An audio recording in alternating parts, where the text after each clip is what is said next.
అందరికీ నమస్కారం అండి. రేపు ఏకాదశితో కలిసి వచ్చిన గురువారం చాలా శక్తివంతమైన రోజు. ఈ రోజు పాటించవలసిన నియమాల గురించి ఇప్పుడు మనం ఈ వీడియోలో వివరంగా తెలుసుకుందాం. అంతకన్నా ముందు ఈ వీడియోని లైక్ చేసి ఓం శ్రీ మాత్రే నమః అని కామెంట్ చేయండి. ఇక వివరాల్లోకి వెళ్ళినట్లయితే ఈ నెల జనవరి 29వ తేదీన గురువారం నాడు ఏకాదశి వచ్చింది. గురువారం ఏకాదశి కలిసి రావడం చాలా విశేషం. అలాగే ఇది అత్యంత శక్తివంతమైన ఏకాదశి. ఎందుకంటే మన పురాణాల ప్రకారం స్వయంగా శ్రీకృష్ణ పరమాత్ముడు భీష్ముడి కోసం ఒక ఏకాదశిని కేటాయించాడు కాబట్టి ఈ ఏకాదశి చాలా విశిష్టత ఉంటుంది. అష్టైశ్వర్యాన్ని ప్రసాదించే ఏకాదశి పూజా విధానం, పాటించవలసిన నియమాల గురించి ఇప్పుడు మనం ఈ వీడియోలో వివరంగా తెలుసుకుందాం. జనవరి 29 గురువారం నాడు ఏకాదశి సందర్భంగా ప్రతి ఒక్కరూ కూడా విష్ణుమూర్తిని పూజించండి.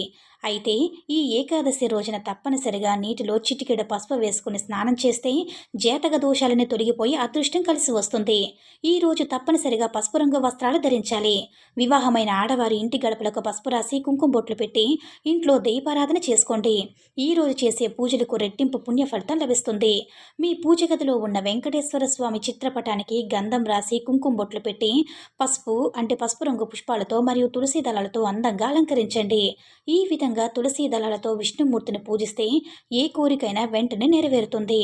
అలాగే వెంకటేశ్వర స్వామి ముందు 2 పిండి దీపాలు వెలిగించండి. పిండి దీపాలు తయారు చేసి దీపంలో ఆవు నెయ్యి పోసి 5 ఒత్తులతో దీపారాధన చేయండి. ఇలా 2 పిండి దీపాలు వెలిగించి 2 శక్తివంతమైన మంత్రాలు చదవండి.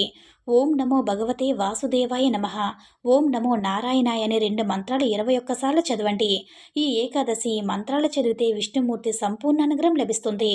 అప్పుల సమస్యలు, కటిక పేదరికంతో బాధపడేవారు ఒక పసుపు దారానికి 21 యాలకులు గుచ్చి యాలకులు మాలిన వెంకటేశ్వర స్వామి పటానికి వేసి నమస్కారం చేసుకోండి.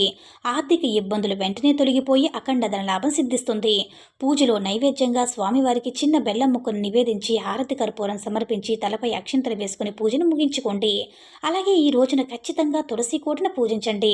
తులసి కోటలో దీపం వెలిగించి 11 ప్రదక్షిణ చేస్తే లక్ష్మీ కటాక్షం సంపూర్ణంగా కలుగుతుంది.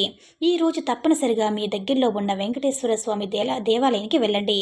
విష్ణుమూర్తికి తులసిమాల సమర్పించి దేవాలయంలో నెయ్యి దీపం వెలిగించండి. ఆ వెంకన్న ఆశీర్వాదం మీ కుటుంబంపై ఎల్లవెల్లా ఉంటుంది. ముఖ్యంగా ఈ రోజు సాయంకాలం సమయంలో ప్రతి ఒక్కరూ ఇంటి ముందు 2 దీపాలు వెలిగించాలి. వీటిని లక్ష్మీ దీపాలను కూడా అంటారు. ఏకాదశి సాయంత్రం సమయంలో ఇంటి ముందు దీపాలు వెలిగిస్తే మీ ఇంటికి పట్టిన దోషాలన్నీ తొలగిపోయి మీ ఇంట్లోకి లక్ష్మీదేవి అడుగు మోపుతుంది. దేవతా వృక్షమైన రావి చెట్టులో విష్ణుమూర్తి లక్ష్మీదేవి సమేతంగా నివసిస్తారు కాబట్టి ఈ రోజున ప్రతి ఒక్కరూ రావి చెట్టును ముట్టుకుని నమస్కారం చేసుకోండి. ఈ విధంగా చేస్తే సర్వ పాపాలన్నీ తొలగిపోయే విపరీతమైన లక్ష్మీ కటాక్షం కలిసొస్తుంది. రావి చెట్టుకు ప్రదక్షిణ చేసి రావి చెట్టు కింద నువ్వుల నూనెతో దీపం వెలిగిస్తే డబ్బు సమస్యలు, అప్పుల సమస్యలు తీరిపోతాయి. మీ జీవితంలో ఏమీ లేని స్థాయి నుంచి గొప్ప స్థాయికి ఎదగాలంటే ఈ ఏకాదశి రోజున ఒక రావి ఆకుపై గంధంతో ఓం అని రాసి మీ బీరువాలో కానీ మీ పర్సులో కానీ పెట్టుకోండి. ఆకస్మిక ధనలాభాలు కలిసి వస్తాయి. మీ ఇంటికున్న నరదృష్టి, వాస్తు దోషాలు అన్నీ కూడా తొలగిపోవాలంటే ఈ రోజున ఒక రాగి చెంబులో నీళ్లు పోసి మీ ఇంటి ఈశాన్యంలో పెట్టుకోండి. మీ కుటుంబ కష్టాలన్నీ తొలగిపోయి మీ ఇంటికి మంచి రోజులు ప్రారంభమవుతాయి. ఈ రోజున మీ ఇంటి గుమ్మం బయట గంధంతో స్వస్తి గుర్తు గీయండి. మీ ఇంటికి భోగ భాగ్యాలన్నీ కలిసి వస్తాయి. ఎవరైతే నరదృష్టి సమస్యలతో, అనారోగ్య సమస్యలతో బాధపడుతున్నారో అలాంటి వారు ఈ రోజున నీటిలో 2 లవంగాలు వేసుకుని తలస్నానం చేయండి. నరదృష్టి సమస్యలు, అనారోగ్య సమస్యలన్నీ కూడా తొలగిపోతాయి. నీటిలో నువ్వులు కలిపి తలస్నానం చేస్తే శని దోషాలన్నీ కూడా తొలగిపోతాయి. అదేవిధంగా నీటిలో 2 తులసాకులు వేసుకుని తలస్నానం చేస్తే ఐశ్వర్య ప్రాప్తి సిద్ధిస్తుంది. వివాహమైన ఆడవారు ఈ రోజు ఖచ్చితంగా ఉపవాసం ఉండాలి.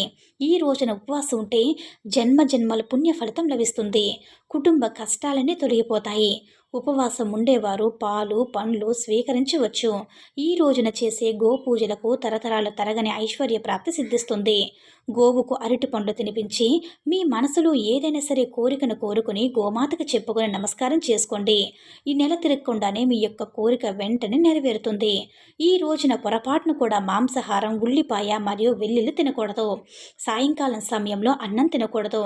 ఈ రోజున సాయంత్రం పూట అన్నం తింటే మన శరీరంలోకి సకల పాపాలు ప్రవేశిస్తాయట. ఇక భార్యాభర్తలు తప్పనిసరిగా బ్రహ్మచర్యం పాటించాలి. ఈ రోజున తులసి ఆకులు కొయ్యకూడదు. మధ్యాహ్న సమయంలో నిద్రపోకూడదు. తలకు నూనె రాయకూడదు. అలాగే ఈ రోజున పొరపాటును కూడా ఉప్పు, నూనె, బియ్యం మరియు పప్పు ధాన్యాలు కూడా కొనకూడదు. ఈ రోజున ఈ వస్తువులు కొంటే ఆర్థిక ఇబ్బందులు, అప్పుల బాధలు వెంటాడతాయి. అలాగే తెలిసి తెలియక కూడా నలుపు రంగు వస్త్రాలను ధరించకండి. జుట్టును కత్తిరించడం, గోర్లు కత్తిరించడం అస్సలు చేయకూడదు. అలాగే ఈ రోజున పసుపు కొని మీకు మీ పూజ గదిలో పెట్టుకోండి. ధనపరంగా బాగా కలిసి వస్తుంది.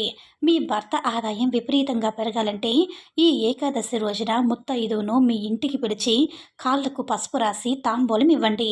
మీ భర్త ఆయుష్, సంపద పెరుగుతుంది. అలాగే ఈ ఏకాదశి రోజున తప్పనిసరిగా మీ ఇల్లంతా పసుపు నీళ్లు చల్లుకోండి. ఇంట్లో ఉన్న అంటే ప్రతికూల శక్తులు తొలగిపోయి ఇంట్లోకి దైవ శక్తులు ఆకర్షిస్తాయి. ఇక భార్యాభర్తల మధ్య గొడవ ఉన్నవారు ఈ ఏకాదశి రోజున తులసికి 3 ప్రదక్షిణ చేస్తూ ఓం నమో భగవతే వాసుదేవాయ నమః అనే మంత్రాన్ని చదవండి. భార్యాభర్తల మధ్య గొడవలు తగ్గి ప్రేమానురాగాలు పెరుగుతాయి. ఉద్యోగం కోసం ఎదురు చూసేవారు ఈ రోజున సాయంత్ర సమయంలో రావి చెట్టుకు 7 ప్రదక్షిణ చేస్తూ ఓం నమో భగవతే వాసుదేవాయ నమః అనే మంత్రాన్ని మీ మనసులో జపించండి. త్వరలోనే ఉద్యోగ ప్రాప్తి కలుగుతుంది. ప్రభుత్వ ఉద్యోగం కోసం ప్రయత్నించేవారు ఈ ఏకాదశి రోజున ఉదయాన్నే సూర్యుడికి ఆర్ఘ్యం సమర్పించి ఆదిత్య హృదయం చదవండి. వ్యాపారాలు చేసేవారు రావి చెట్టుకి నీళ్లు పోసి నమస్కారం చేసుకోండి. లాభాలు కలిసి వస్తాయి. అలాగే ఈ రోజున బ్రాహ్మణులకు దక్షిణం సమర్పించి వారి ఆశీర్వాదాన్ని తీసుకోండి. ఎన్నో శుభ ఫలితాలు కలుగుతాయి. జాతక దోషాలతో బాధపడేవారు ఈ రోజున ఎవరికైనా నువ్వులను దానం చేయండి. జాతకంలో ఉన్న దోషాలన్నీ వెంటనే తొలగిపోతాయి. అలాగే ఈ భీష్మ ఏకాదశి రోజున భీష్మునికి తర్పణాలు వదిలితే స్వర్గలోక ప్రాప్తి కలుగుతుందని నమ్మకం. ఈ వీడియో కనుక మీకు నచ్చినట్లయితే లైక్ చేసి షేర్ చేయండి.